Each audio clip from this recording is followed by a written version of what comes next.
Victime d'un attentat terroriste, Moscou est en deuil. Vendredi soir, des hommes armés, vêtus de tenues de camouflage, ont ouvert le feu lors d'un concert dans une salle de la banlieue nord de Moscou. Les auteurs présumés de l'attaque auraient utilisé des armes automatiques et incendié le bâtiment à l'aide d'un liquide inflammable, a déclaré le comité d'enquête samedi. Les autorités russes ont déclaré qu'une enquête pour terrorisme avait été ouverte.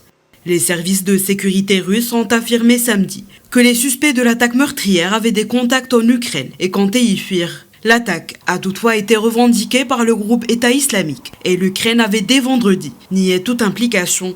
Le renseignement ukrainien a lui déclaré, je cite, « L'attentat terroriste de Moscou est une provocation planifiée et délibérée des services spéciaux russes sur ordre de Poutine. Son objectif est de justifier des frappes encore plus dures contre l'Ukraine et une mobilisation totale en Russie. » Fin de citation. Cet attentat a fait réagir plusieurs dirigeants mondiaux qui ont fait part de leur tristesse, ont condamné cet acte et ont exprimé leur soutien aux familles des victimes et au président Vladimir Poutine à travers des tweets sur le réseau social X. Selon un porte-parole, Peter Stano, l'Union européenne est choquée et consternée et condamne toutes les attaques contre les civils. Le Conseil de sécurité de l'ONU a également condamné dans les termes les plus forts cet attentat. De son côté, le secrétaire général des Nations Unies, Antonio Guterres, a fermement condamné cette attaque revendiquée par l'organisation terroriste Daesh. La Maison-Blanche s'est dite aux côtés des victimes de la terrible attaque. Le Kremlin a pour sa part annoncé samedi l'arrestation de 11 personnes, dont les 4 assaillants,